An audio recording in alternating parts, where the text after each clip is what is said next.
Kaki Awa, vous avez été énormément édifiés, mais ce soit par l'amour de Dieu, tourne capito Pierre.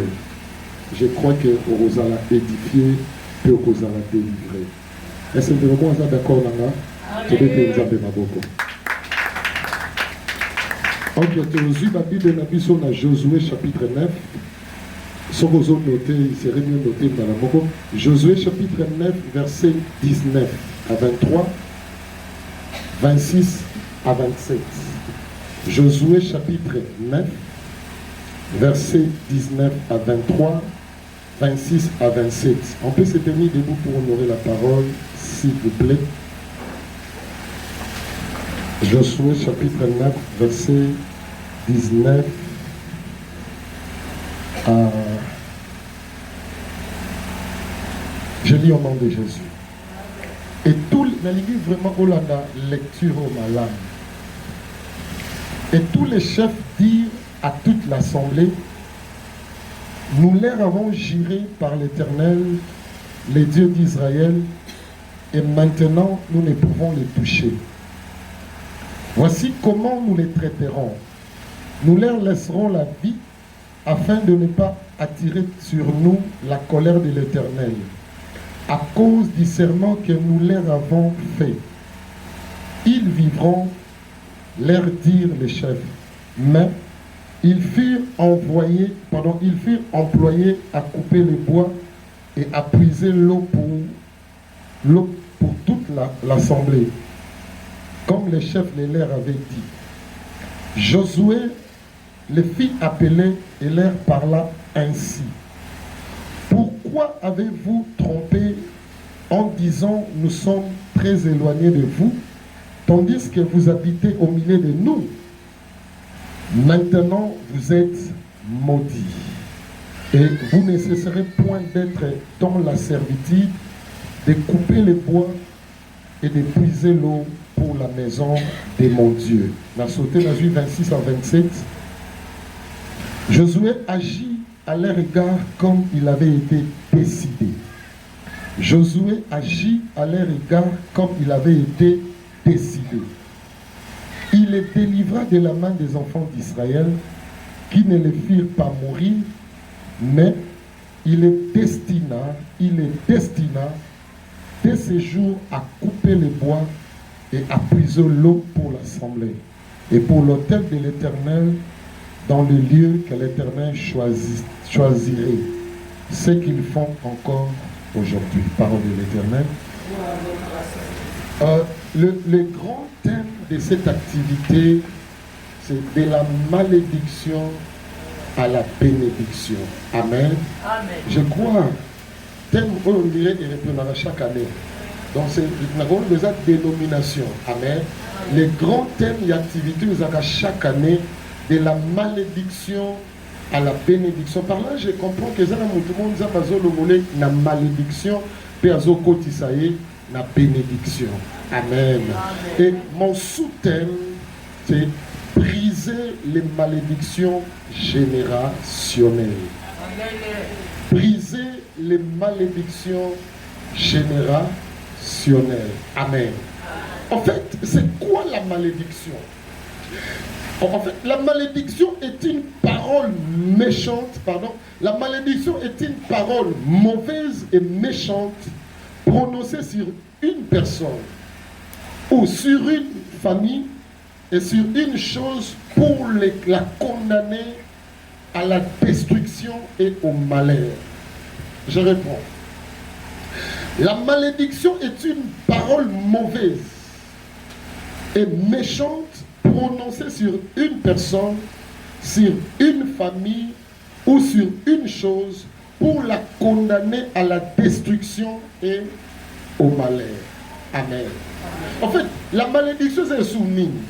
La malédiction est un souhait, un châtiment ou une punition infligée à une personne, à une famille ou à une chose. Amen. En fait, malédiction, c'est un souhait. Souhait, c'est un souhait, un châtiment ou une punition infligé à une personne, à une famille ou à une chose. Amen. Écoutez, un jour, Jésus était en train de passer. Azaki na ba disciple nae. Pendant qu'azoleka amoni un figuier.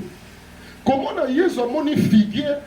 Amoni ba feuille na moza verte. Abi certainement na nzete ombumesa nini figue et ça.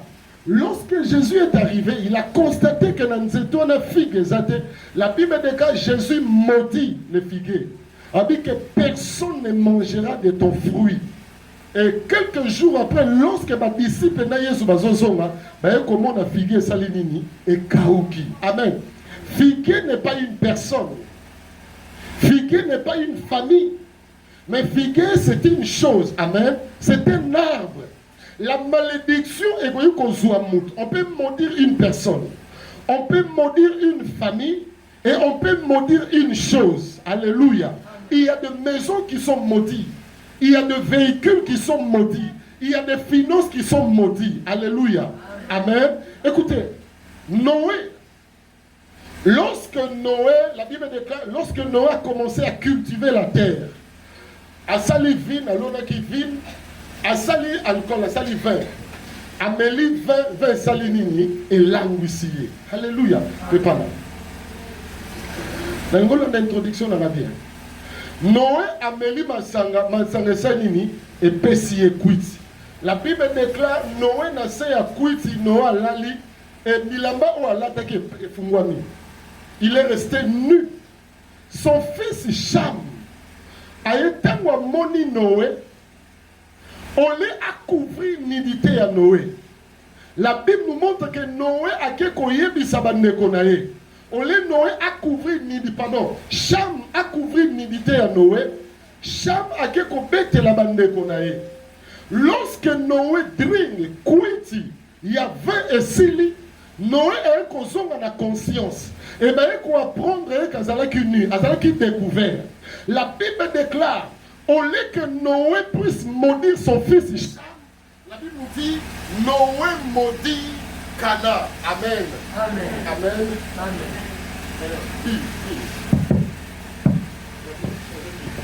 Amen. Amen. La Bible déclare que Noé maudit Cana. Moutamone qui nidité à Noé, c'est son fils Cham. Amen. Au lieu Noé a laqué la moine au apôtre. La Bible déclare Noé maudit son petit-fils. À laquelle moine naye koko naye. Moine naye direct. Alléluia. Aye ko maudire moine naye.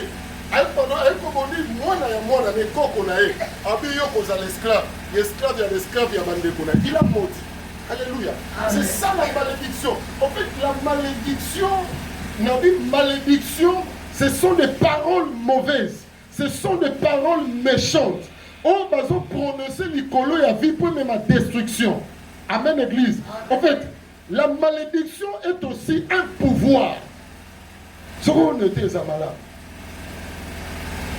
La malédiction est aussi un pouvoir ou une puissance de destruction en action sur la vie d'une personne. Nous ne pouvons pas quitter de la malédiction sans pour autant que la malédiction de Sarani. Alléluia. Amen. Amen. La malédiction est aussi un pouvoir et une puissance de destruction en action sur la vie d'une personne. Lorsqu'une personne est maudite, il y a que malédiction et ça pouvoir moko et ça puissance moko ou et ça la canavia maka destruction. Prenons nos Bibles. Ésaïe. Ésaïe chapitre 24 verset 6.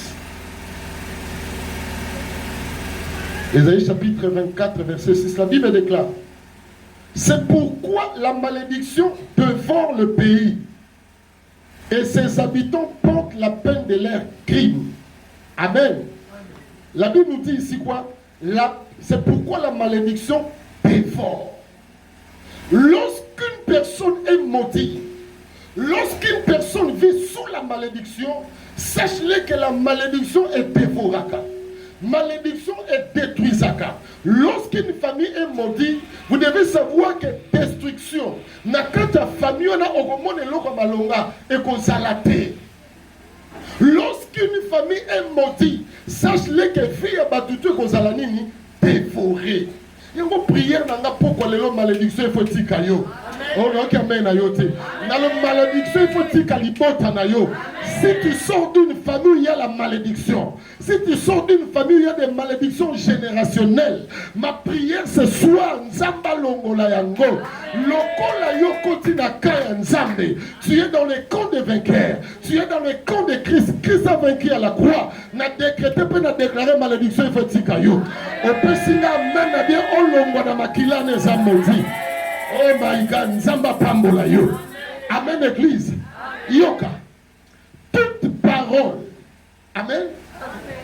Dans le mot qui a, la malédiction est une parole mauvaise, méchante, où ils ont prononcé la vie à mon tout même ma destruction. Amen l'église. Or, toute parole est un esprit. L'Ilobanio sont tous à confesser. Toute parole est un esprit, surtout quand elle est sortie sur une autorité. Malobanio soto bimaka et c'est esprit. Amen. Amen. Toute parole est un esprit, surtout lorsqu'elle est prononcée par une autorité. Nous devons savoir qu'il y a des autorités spirituelles dans le domaine de Nzambe, il y a aussi des autorités spirituelles dans le domaine de ténèbres. Amen l'église. Dans Jean chapitre 6 verset 63, Yezwazoloba, les paroles que je vous ai dites sont esprit et vie. Amen. Maloba o Yezobane kobimisa. Ces paroles les allaient comme maloba boete, mais elles allaient esprit. Amen. Or Jésus est une autorité spirituelle de lumière. Lorsque Jésus parle, c'est pour bénir.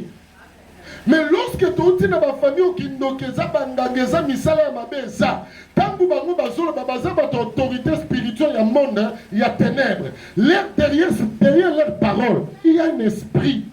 Et esprit wana ndezo sala ke ba vie ba to sala nini et sala maudit. Alléluia.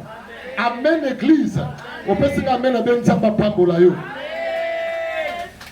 Yango église. Lorsqu'une parole est libérée, la parole est un esprit. Chaque parole, on les a esprit. Lorsque nous prononçons une parole, maloba o ebimaka, ezobima comme une voix. Mais derrière cette voix, il y a un esprit où ezo salanini, ezako accompagné yango. Et chaque parole, lorsque vous allez libérer les esprits, l'esprit opère dans la vie d'une personne au moyen de quoi? Des sangs. Dans le monde, on a bien awa.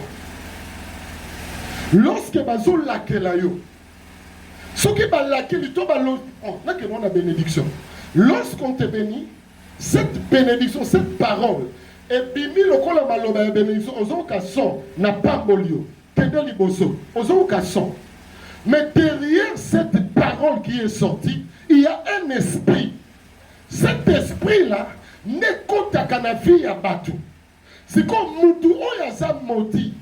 Moutou Obalakili Mabe. Maloba Obalakili, parole wana ezaka voix aux okate. Mais parole wana eza esprit. Alléluia.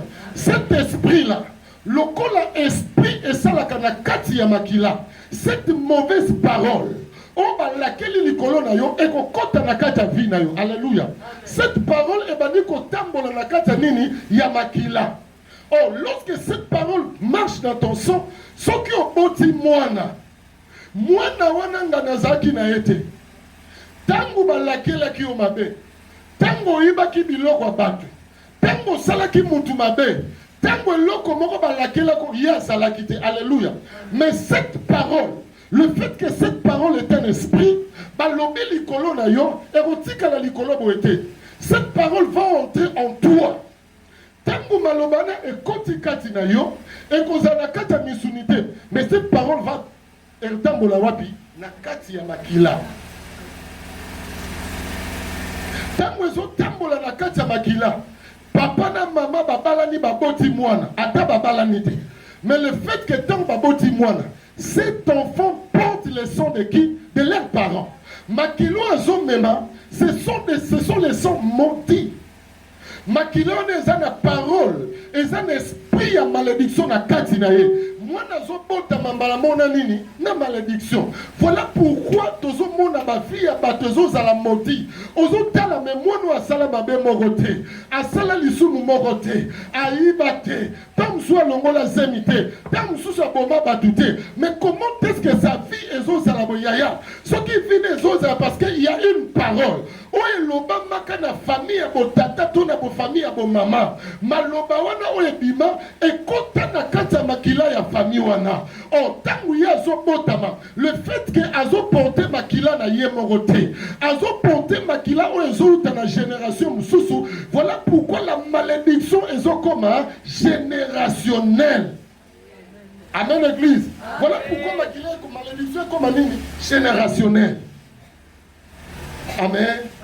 Oh, tangu mutazo bota mabongo yaya, pour mon abola moïsa la problème.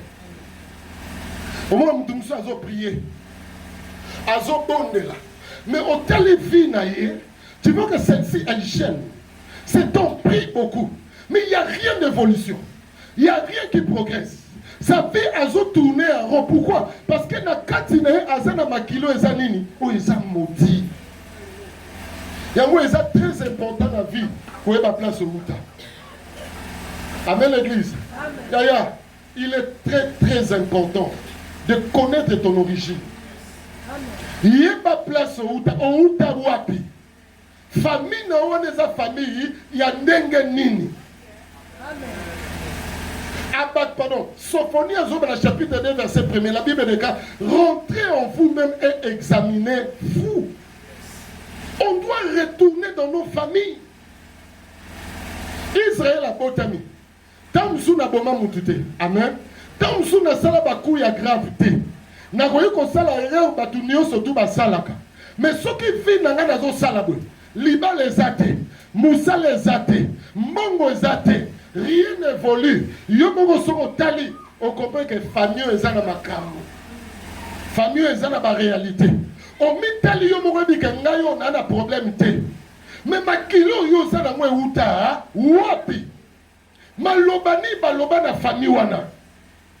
Quelles sont les paroles qui sont prononcées dans ta famille? Vous savez que la malédiction est une parole méchante, mauvaise, prononcée pour la destruction d'un homme, d'une famille, même d'une chose. Malobani ne lobama.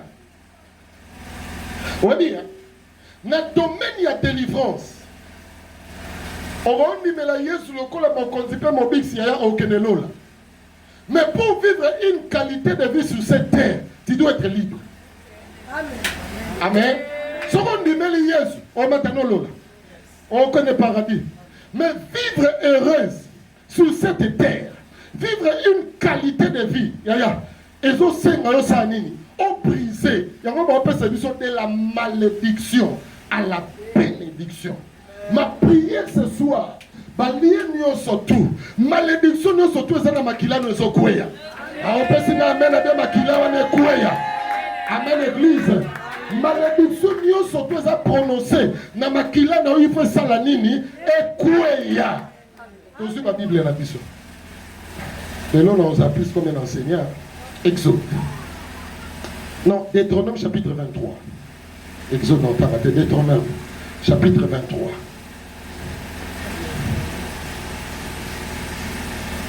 Deutéronome chapitre 23, verset 3. La Bible nous dit, mais l'Éternel ton Dieu n'a point voulu écouter Baal. Et l'Éternel ton Dieu a changé pour toi la malédiction. Non, on a dit, tous au cas Exode. Au gros, notez un gros problème. Maintenant, nous avons Exode chapitre 20, verset 5. La Bible nous dit, tu ne te prosterneras point devant elle, tu ne les serviras point, car moi l'Éternel ton Dieu, je suis un Dieu jaloux, qui punit l'iniquité de père sur les enfants jusqu'à la 3e et la 4e génération, ceux qui me haïssent. Bible dit, Dieu punit de la 3e génération à la 4e génération. Vous comprenez? C'est-à-dire, bateau basala qui m'a fait, basala qui n'a pas soussouté.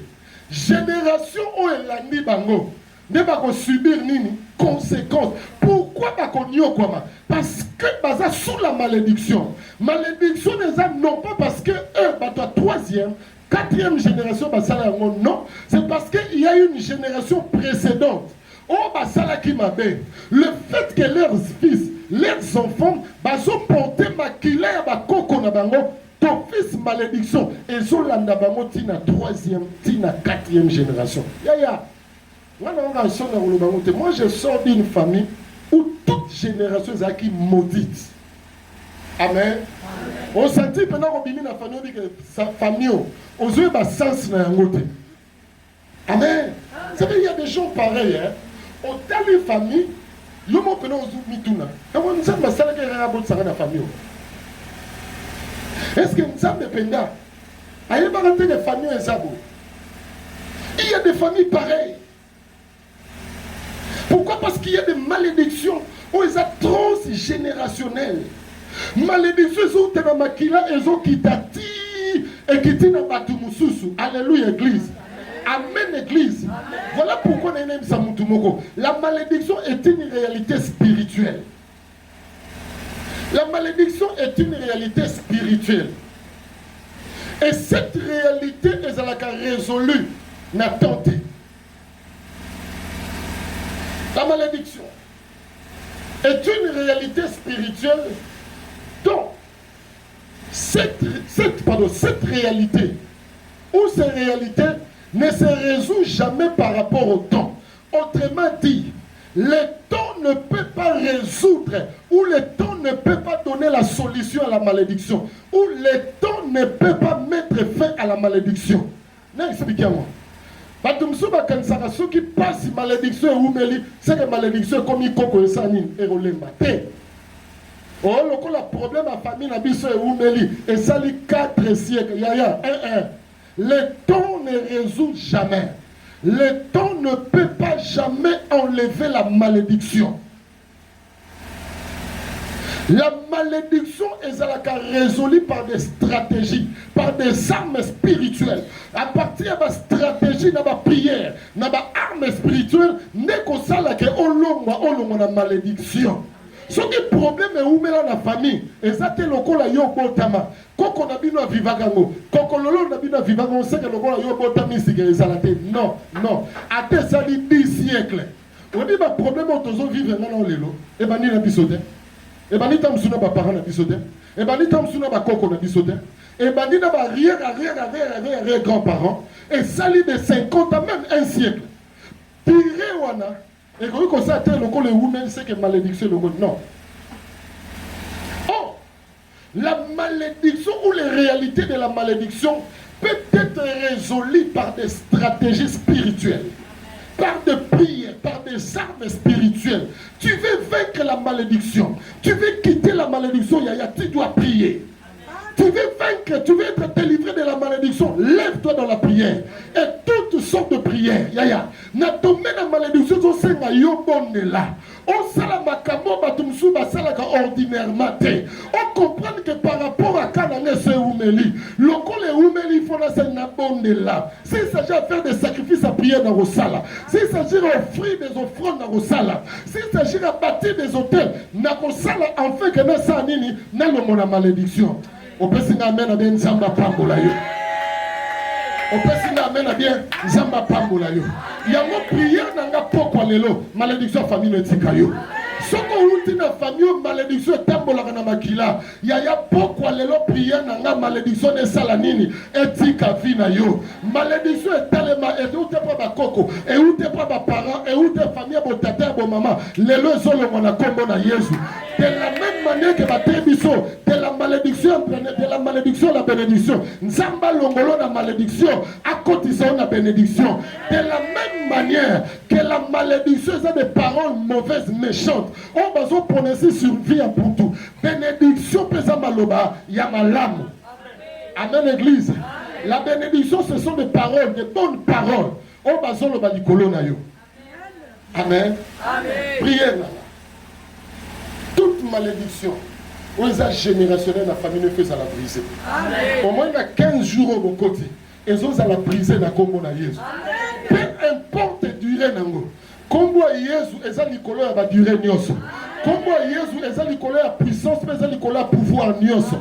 Malédiction o ekanga mabala, ekanga misala, ekanga mabota, ekanga bambongo. Je prie Dieu ce soir. Nzambe a prophétesse à l'église a brisé yango. Oyo azopesa nga amen na bien makila wana eza maudit. Problème wana ekulaka na makila no ezokweya. Ekweya na kombo na Yesu. Amen l'église. Sikoyoka. Les effets de la malédiction. Il y a plusieurs. La liste n'est pas exhaustive. Il y a plusieurs effets de la malédiction. Il y a plusieurs. Bah, effets épelés. Il y a malédiction. Ah, on est au Canada. La malédiction peut vous priver les secours des hommes. Lorsqu'une personne vit sous les effets de la malédiction peut vous priver les secours des hommes. Et ça, la moutoumso, au talier, pena, au talier, na problème au poison, comme un ango. Maman, et ça, la moutoumso, a koufa, pour un syndicat acquis à 10 000 francs. Amen. Moutoumso, a zatana monga qu'on l'y a été. Mais à Poussani, maman, qu'on s'en a mort. Mais le fait qu'il y a maudit, malédiction, c'est qu'on si moi je suis maudit, maman, n'a pas de maman, n'a pas ça 10 dollars. On commence à 1000 dollars dans la poche. Mais le fait que moi je suis maudit, malédiction, c'est qu'on prive, c'est qu'on y a battu. Il y a des gens qui vivent pareil. Ils ont vivre ma vie, malédiction l'a taillé. Malédiction kangele ma porte. Malédiction kangele libala. Même quelqu'un, ou aza prêt pour balayo. Même moutou aza na facilité signer mukanda wana. Pour yo zo musala wana. Akoye kon lakayo. A promettre yo. A ebiso tu viens demain. Ou appelle-moi à 10h. Tangu yo zo benga ye. Soto bina ko benga te. Na kendeka na porte soki na komi ya omona nga. O komi pena na porte ya bisi bisi bat pa garder. Yem se na sate. Alléluia. Il y a malédiction ça m'a bé. Na muto yo ko pime l'autre zo pime la yo. Na muto yo ko décevoir yo ta do décevoir yo. Na bato ba ko bois qui saute ba zo boxe pourquoi? Parce que la malédiction elles ont privé yo. C'est coup ya bato. Moi mon abolamu ezate. Alléluia. Amen. Amen église. Amen. Ya nenge moko malédiction. Eza ko privé bato secours ya bato. Bénédiction et atigaka secours ya nzambe na vie ya bato ya. Prière nanga na poko lelo. Malédiction longwa. De la même manière que la malédiction est privée secours ya bato. La bénédiction attire les secours des hommes. Je prie Dieu ce soir en ma qualité d'un prophète. Bénédiction et attire le bato malamu. On peut signer amen à bien nzamba pambola yo. Bénédiction et attire le bato ya malamu. Bénédiction et fungwela yo ba porte. Ce qui va porter kangamela kiyo à cause de la malédiction au bout de la famille à tata à cause de mon balio yo balato moi sur bobala nanaye. Ce soir je prie que nzamba longo la malédiction na et longo malédiction et ben la bénédiction. Ce qui vit na yo batu ba remarquaka que vino ko sala malamu te parce que lembo ya malédiction l'attaque yo. Je prie Dieu ce soir malédiction ne longwa nazo déclarer malédiction longwa na lobi malédiction longo likola bana na yo.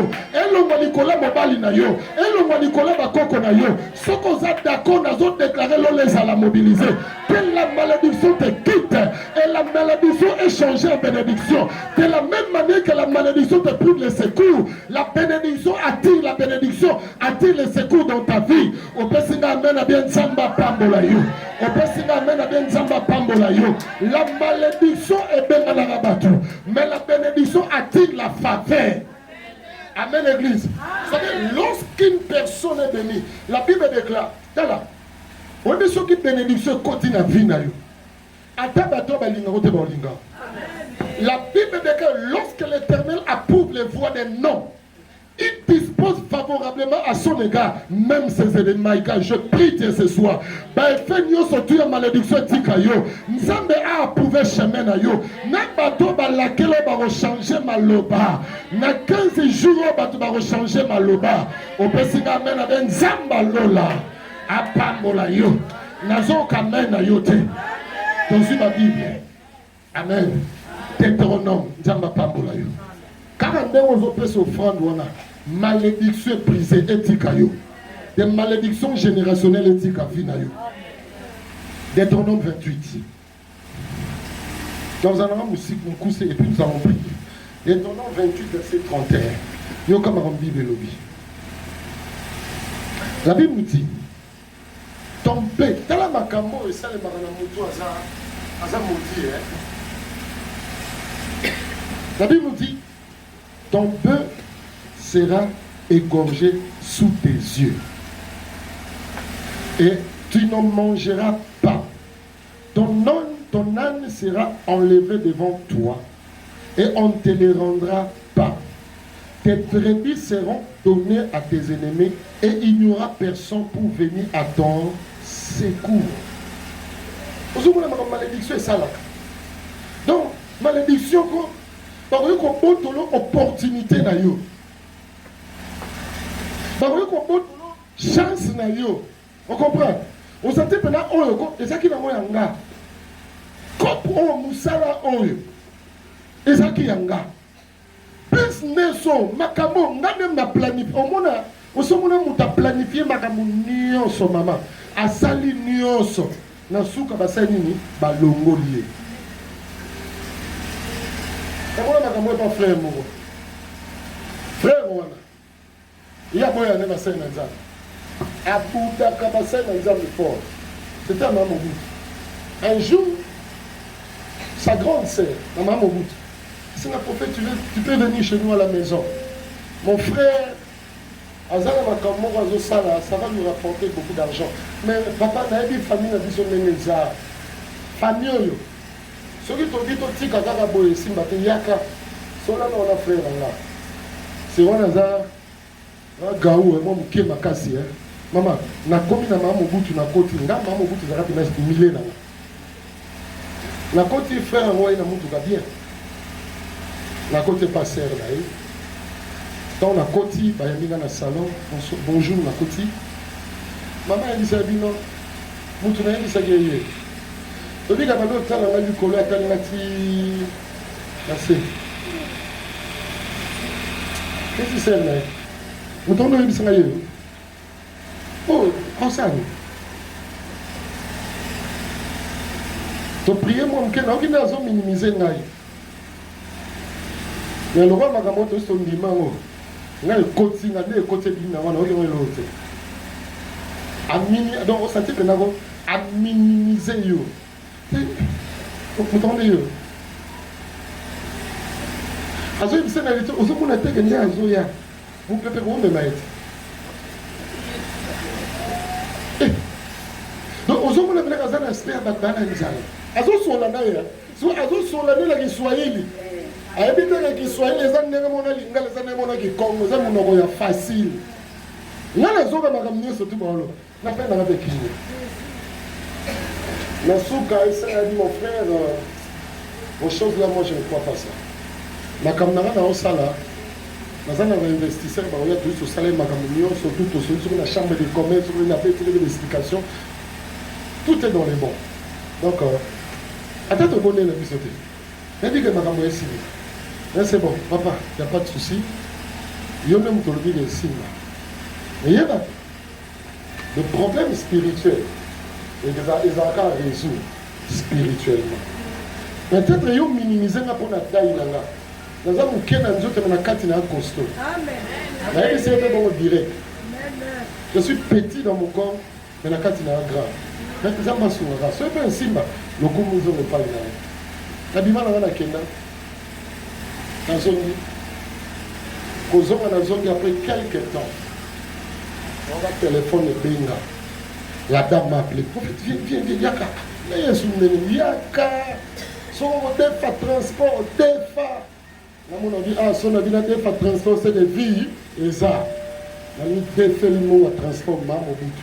Comment maman, on a tata fana na se. Il est en train de pleurer. Il a dit, ma camion sur tes signes. Et baby, ma camion na ko sala. Prophète, ma camion surtout nazo sala les a bien. Mais nazo ebate ndenge ni mutu ni nango alongoli dossier na ngai makam nazo ngana sala e bebi nyonso Nathalie, c'est mon frère. Au moins, ma cambo, ils ont yoté. Mais ils ont malédiction, ils ont la famille na bino. Donc, votre famille, vous voyez comme ça, moutou na mbongo, azate. Parce que vous avez brisé barrière, vous avez la bino na famille. Vous avez moutou à train. Or, spirituellement, tu n'es pas fort. On brise ma cambo et na kata makila na yote. Ozolinga on franchir limite mortale. Na bise quand nenga simité. Pesa tanza mango merci. Pour sauver simbaki, on y va mon amour on liate mamonke. Pour soukane wala. Na continuer sous service. Amen. Quand j'ai arrêté parce que Dieu m'a dit arrête, ne prie pas. La prière n'a pas. Vous savez pourquoi? Parce que malédiction, ils ont la katinaye. Lorsqu'une personne vit sous la malédiction, à comment on a dévoré. Et ça n'a pas parents au tekaka. Mais tellement qu'on vit sous la malédiction, mon bon moyen matin, et ça des relations, ils ont ça la briser kakaboy. Des opportunités, ils ont même pas kakaboy. Il y a une Bible la Bible déclare, ton bébé sera égorgé sous tes yeux et tu n'en mangeras pas. Ton âne sera enlevé devant toi et on ne te le rendra pas. Tes brebis seront données à tes ennemis. Il y a yo, hein? Et ça qui transfère place. Il y a prière dans la poko lelo. Il y a yo place de Kenezo Songa. Il y a yo Ezo Songa. Ce qui va transférer mbongo na yo et pas tata moi c'est pas noko. Oh ce qui va tsaler la gangona mutumo na banque na commerce, on a gouvernement yaya. Et ça n'a pas te belé ba na mbongo na l'état. Ba sale la ba chance à batu. Tam sou ba teka chance na yo. Ba modisa famille na bino yaya pokwa lelo. Tozo briser ba chaîne. Tozo briser ba barrière. Yayo zo bima na kombo na Yesu. O pesinga amen na bien yayo bima. O pesinga amen na bien yayo bima. Na kombo na Yesu. De la même manière, la faveur nous attire le secours des hommes. Nzambatin de le secours yabatu. Amen. Nzambatin de le secours yabatu. Yaya, on n'est pas là pour souffrir. Ok. Non. Tozana te potonyo kwa marate. Tobotami na pasi. Nevepe tobotami nzambe mo ayebi nere tobotami. Amen. Tobotami na bakili kili. Obotam sou tata zaki kuna mama za kuna. Alléluia. Obotam sou papa za venu mama za venu okuna. Obotam sou na famille na batu babo. Okote obotam na nene moko kafriage. Si on la canne à café, on a dit non, non, non, non. La Bible de Ésaïe chapitre 7, verset 7. La Bible de ainsi parle l'Éternel. Cela n'arrivera pas. Cela n'aura pas lieu. Je déclare et je décrète. Malédiction ne se trouve quand on a vu na yo. Na arrêté à mon combo na Jésus. Cela n'arrivera pas. Cela n'aura pas lieu. On a changé stade. Lorsque la malédiction générationnelle est à la briser, on a quoi accéder à la bénédiction à vie. Amen, Église. Yoka Yasuka. Point D. Non, Suka na point D. Les cas n'a pas effet à malédiction. Bateau bazo vivre sous la malédiction. Ba effet à malédiction, il y a une instabilité, na vagabondage. Instabilité na nini na vagabondage. Vagabondage na lingala côté lingana na ko sesengana. Eza bongo te. Ko sesengana na lingala solo. Lorsqu'une personne vit sous la malédiction, vous allez constater sa vie à cause de la instable. Instabilité dans ma forme nyonso. Mais je dois parler. Amen. Et ça, on a 40 ans.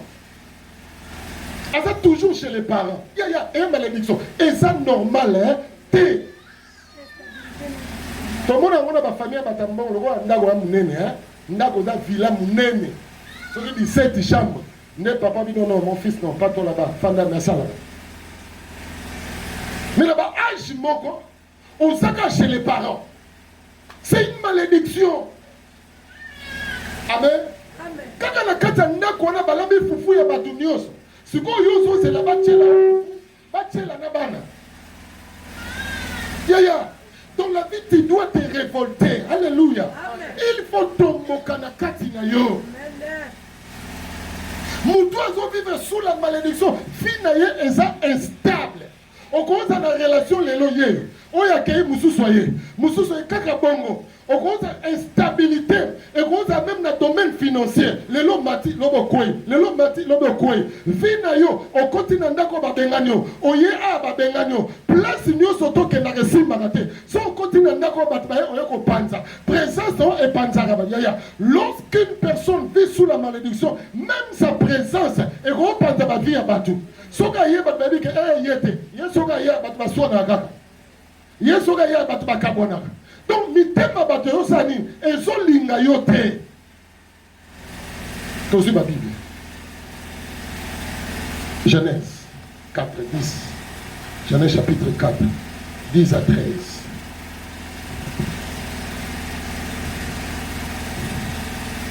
La Bible nous dit,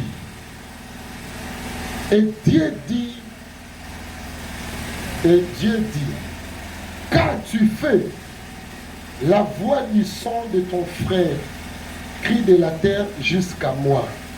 On a une besoin de la Caïn. Maintenant tu seras maudit. Mon Bible, maintenant tu seras maudit. Maintenant tu seras maudit de la terre qui a ouvert sa bouche pour recevoir de ta bouche le sang de ton frère. 12. Quand tu cultiveras le sol, il ne te donnera plus sa richesse. Tu seras errant et vagabond sur la terre. 13. Caïn dit à l'Éternel, mon châtiment est trop grand pour être supporté. Mais l'homme aussi, la Bible déclare, la verset 12, quand tu cultiveras l'extension, dans le verset 11, maintenant tu seras maudit de la terre qui a ouvert sa bouche pour recevoir de ta main le sang de ton frère. Quand tu cultiveras le sol, il ne te donnera plus sa richesse. Tu seras errant et vagabond sur la terre. Caïn était maudit. La malédiction de Caïn, maman, et ça dit que Caïn a comme errant. Amen. Babi errant et vagabond. A combien mutakomi ko sengana pasteur. Malédiction. Et ça le remonte comme instable. Mutakomi ko telengana. Lelo moni a. Lobo moni kuna. Vinaye azo vivre sous l'instabilité. Yema ozo tapela que awa. Et puis comme parent, il faut qu'on nous compte la vie à Bananayo, toute la vie de ta famille. Même quand tes enfants sont encore petits, cherche à constater à Kotala. Comment est-ce que mes enfants vivent? Est-ce que Bazana vie à vagabondage? Bazana vie à instabilité yaya? Et Banana déjà qu'on l'a qui s'en a moins mouké. Alléluia. Lorsque l'instabilité sont dans la vie à Moutou, on remonte les là qui est fan de ma camarade, Natiki Nanandaku, Nanda besoin si maté, n'a pas ma copie. C'est ça. Lorsque l'instabilité est contre la vie à Moutou, à courir qu'on sala l'ikabou, l'ikabou simba, et ça fait. À courir qu'on banda bien, l'obi a coué, l'obi qu'on est simité, l'obi qu'on a ba kaboni, l'obi qu'on a ba bébani. Pourquoi? Parce que la malédiction est là divine. Il y a mon samba maudit, Caïn. Habite ta vie sera héros et vagabond. Yaya. Ma prière ce soir, ce qui est esprit à malédiction, parole à malédiction, écoute ta vie à bananayo, écoute ta vie na yo instable, et randa yo errant lelo na solongolango. Oh my God, je déclare et je décrète ce soir que la malédiction te quitte. Na vie na yo, na vie à banana yo. On cause la errante, on cause la instabilité, on cause la vagabondité. Ceux qui m'arrendent qui ont vagabond, na longoli yango na maïka. Oza d'accord na malédiction ne longwa. Nana linga rendre bana no ba vagabond. Nana linga rendre vie na yo instable yaya. Pourquoi les lots n'a pas yango? De la même manière, dans la vie de la malédiction et bénédiction, na longoli instabilité na vie na yo, na rendre vie na yo stable. On reçoit stabilité na libala, on reçoit stabilité na musala, on reçoit stabilité na finance, on reçoit stabilité na bana na yo. On s'est d'accord à ce que ces paroles écoutent na vie na yo. Au son de ma voix, je décrète et je déclare que la bénédiction entre dans ta vie. N'a zo déclaré yango. Ce qui vit na yo est comme qui vagabond. Ya yo ya mobali non na longoli yango. Amen l'église.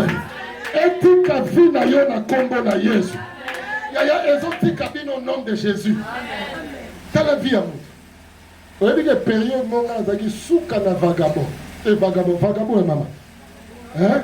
Pasteur, vous avez une période à moi. Ok, négoto ma bé. Ya. Masalanga yo. Jour mon ma benga na biso. Vous avez dit selon pas cachou.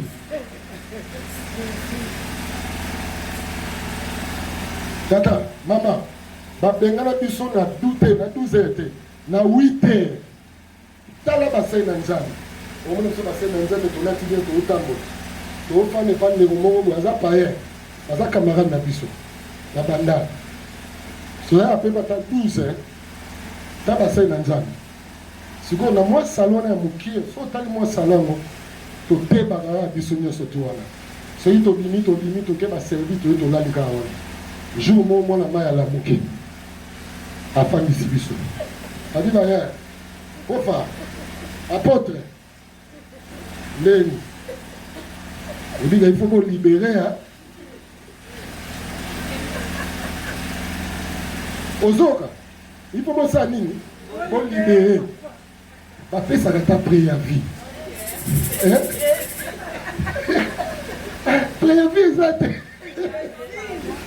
Total na biso na ba marfa na mai akash. To libérer, il faut qu'on libérer. Siko makanisa ko wa likonga montre. Lo wa boussole o ta lo kenwa. O kenwa ko tali parler. Biso wa to kata makolo na parler to zonga so parler. Siko mo luka. Noko no la la. Ya, malédiction. Malédiction ko kwa ka biso na ndawa 555 na magasin. Vous voyez, magasin qui tombe. Si vous avez un pasteur, vous avez un pasteur, vous avez un ndago manzanza. Ndago manzanza, vous avez un pasteur. Amen. Vous avez un pasteur, vous avez un pasteur, vous avez un pasteur. Et, couloir, vous avez un rail. Place à Baba, vous avez un pasteur. Il y a une malédiction, ma vie. Moi, j'ai la malédiction. La malédiction rend la vie des gens instable. Peu comme vagabond. On dit vagabond, on ne peut pas caïner. On sait le lot awa, l'obi aux akoto. Si on ne peut pas, on est en haut, non. Non, on dit bon balai. On t'a bien vu, et l'on y a malongé ça. Allez l'église. Et dans la vie, il faut se révolter. Moi, quand j'ai compris ces choses, na tomo kana vie au senti na ba kanda mozo to na kato talo tambi fanyanga abo. Amen. Amen. On dit sur la malédiction sur les boyaux. Moi ma sœur René, elle a beaucoup d'argent. Beaucoup d'argent. Au gros que n'est pas de bonheur pendant katanda bonheur. Ya genre. Mais nous gagnons ta mois 10. Ça va t'en bien yo na peut ça te yo na mbo. Mais ndeko nanga o ya sala na mbo. Vaut mieux zo $100 à payer ça y. Mais ngai pour les beaux tout. Ce qu'on va beau tout, ils ont dépend de peu de Banzela Yomo Tambola. Amen. Je me connais moi-même. Banzela ni Oyo Tambola. Et oui, comme même instabilité peut rendre yo vagabond. Il y a des malédictions qui n'ont rien à voir de la famille na yo. Et ça m'a comme ta famille à tata, ta famille à maman. Ils ont dépendre de la marche na yo moko. Comment est-ce que tu as vécu au tambola ndengenin, au vivant ndengenin, fina yo ezalaka ndengenin. Yaya, voilà pourquoi il faut qu'on zonga tala. Au talivio bano ka vie à mon kele. Moi quand je me suis révolté na vie jamais. Vous avez que ma benga na trop hein. Masalanga yebi. Je me suis na gombe bon. C'est la prophète. Kanga Biloko. Pasteur Zé, ben c'est Kende. Moi, je suis témoin, je n'ai témoignage dans mon. Babi kanga bilo osanini kende. Si hôtel Nicolo, hôtel Nasi. Hôtel Nina kuna cité ça babi ngai. Kadima kuna kala to na zaki na moins de 20 ans. Na tangi libanda. Na sisi banchiki libanda. Na songa na ndako na rozonga te. Na bano hôtel na on senti bina ko okende wapi. Aujourd'hui, nous avons bali sa biso. Amen. Comme ça, biso peba. Nous avons déclaré instabilité tika yo. Nous avons dit instabilité tika bana na yo. Tika biso na kombo na Yesu. Il y a tellement de déclaration. Nous avons 10 minutes. Amen.